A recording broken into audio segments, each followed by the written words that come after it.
Na parte de quarta-feira, o amor encontra um caminho. O amor sempre vai encontrar uma forma de se revelar. Queridos, quando Adão e Eva pecaram, Deus lhes disse que deveriam deixar seu lar, o Jardim do Éden. Dali em diante, eles viveriam com aflição e com sofrimento. Teriam de sofrer e finalmente morrer, mas será que eles teriam que morrer sem esperança? Não, eles não morreriam sem esperança. A morte não seria o fim de tudo. Aleluia! Quando os nossos entes queridos morreram, nós fomos consolados com a esperança de que a morte não é o fim de tudo. Não é um adeus, mas é um até breve. Até breve. Até a segunda vinda de Jesus, quando os mortos em Cristo ressuscitarão primeiro, glorificados.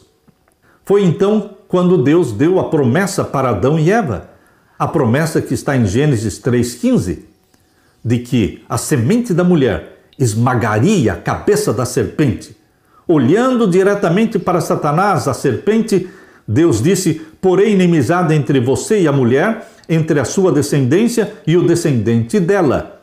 Este lhe ferirá a cabeça e você lhe ferirá o calcanhar. Talvez naquele momento Adão e Eva não tenham entendido por completo o que essa promessa significava, mas eles sabiam que podiam ter esperança. De alguma forma, através da descendência da mulher, Jesus é a descendência da mulher. Ele é a redenção que trouxe vida eterna para você. Na cruz, Satanás feriu o calcanhar de Jesus, mas Jesus, naquele dia, esmagou a cabeça da serpente, garantindo que a porta do sofrimento, a porta da morte que Adão e Eva abriram, um dia será fechada, eternamente fechada, porque na nova terra não haverá morte, nem pranto, nem lágrimas. Vamos abrir a Bíblia em Hebreus capítulo 2, verso 9. Hebreus capítulo 2, verso 9. Vemos, porém, coroado de glória e de honra aquele Jesus que fora feito um pouco menor do que os anjos, por causa da paixão da morte, para que pela graça de Deus provasse a morte por todos. Deus o Filho não poderia morrer, porque Deus é eterno, imortal, existente por si mesmo, mas para que o Deus Filho pudesse morrer pela família humana, ele teve que deixar o céu e se vestir com a natureza humana, porque seres humanos morrem. Por isso diz o verso 9, vemos, porém, coroado de glória e de honra, aquele Jesus que fora feito um pouco menor do que os anjos. Quando ele nasceu da Virgem Maria, gerado pelo Espírito Santo, nasceu como homem, um pouco menor do que os anjos. Por quê? Por causa da paixão da morte. Porque se Jesus viesse como Deus, somente como Deus, ele não poderia morrer, porque Deus não morre, Deus é imortal. E se Deus disser, não, mas eu vou morrer, não consegue morrer, Deus não consegue morrer.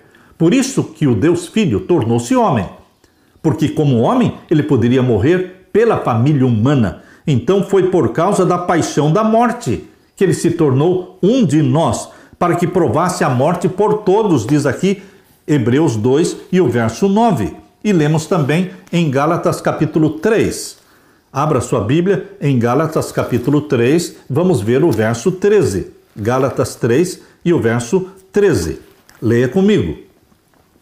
Cristo nos resgatou da maldição da lei, fazendo-se maldição por nós, porque está escrito: maldito todo aquele que for pendurado no madeiro. Para que ele pudesse morrer na cruz do Calvário, ele teve que assumir a natureza humana. E a segunda carta aos Coríntios, capítulo 5, abra sua Bíblia. Na segunda carta de Paulo aos Coríntios, capítulo 5, vamos ver o verso 21.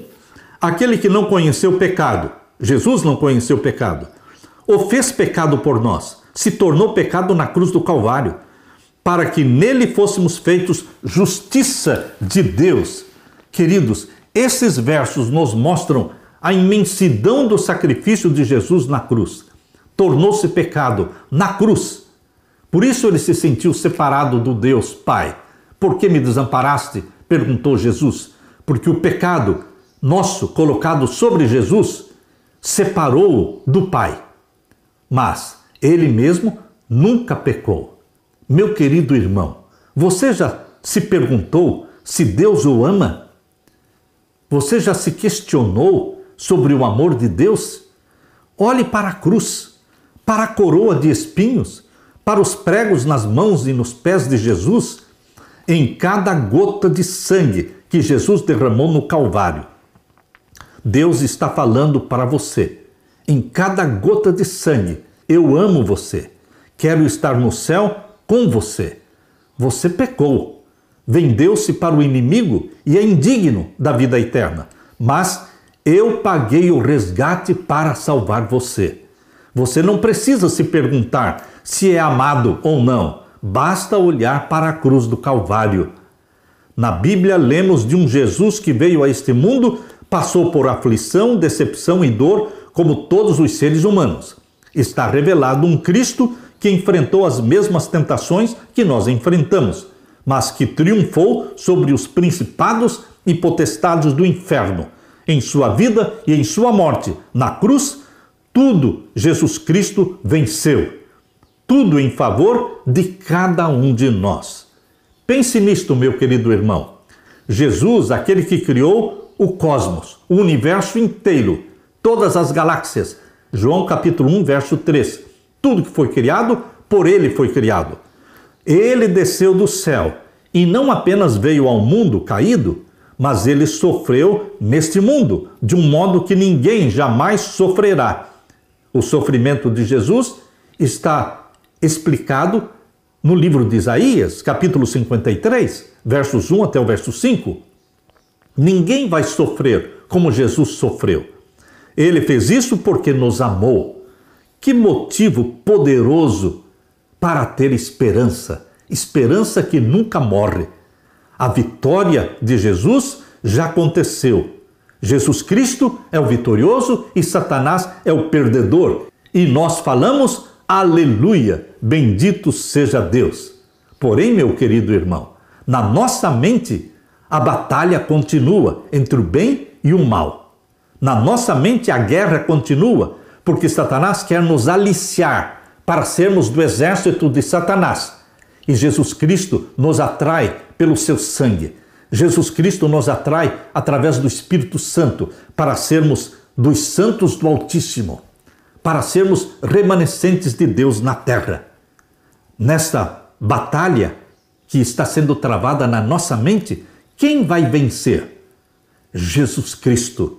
Ele é o Rei dos Reis e é o Senhor dos Senhores, e nós somos os eleitos, chamados eleitos e fiéis. Venceremos também com Ele.